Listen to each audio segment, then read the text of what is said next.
পশ্চিম মেদিনীপুরে এক মহিলার 7 মাস পর মৃত্যুর পর কবর থেকে দেহ তোলা হলো আদালতের রায়ে।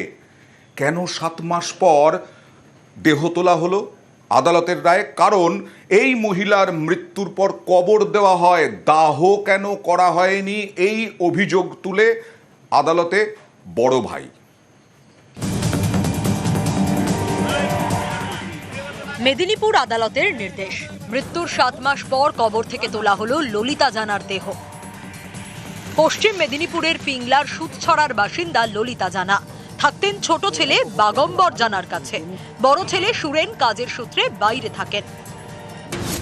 মাস 7 আগে অসুস্থ হয়ে পড়েন 84 বছরের ললিতা জানা।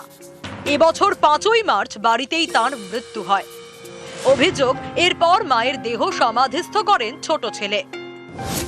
বড় ছেলের দাবি 3 মাস আগে মায়ের মৃত্যুর খবর পান। তার প্রশ্ন, মায়ের দেহ দাহ না করে কেন সমাধিস্থ করা হলো? তার দাবি, মায়ের মৃত্যু স্বাভাবিক নয়। এরপরেই মেদিনীপুর আদালতের দ্বারস্থ হন সুরেন জানা। শেষমেশ আদালতের নির্দেশে শুক্রবার তোলা হয় দেহ। ময়না তদন্তের জন্য দেহ পাঠানো হয় খড়গপুরে।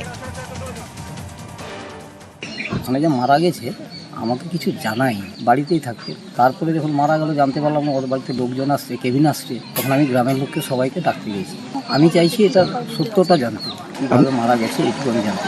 2-3 মাস পরে পিংলা থানার বড়বাবু আমাদেরকে ফোন করে, বলছে তোমার মাকে তোমরা নাকি মার্ডার করেছো। বলছে কি এখন কি মেয়ের কোর্টের অর্ডার, ডেড বডি তুলতে হবে।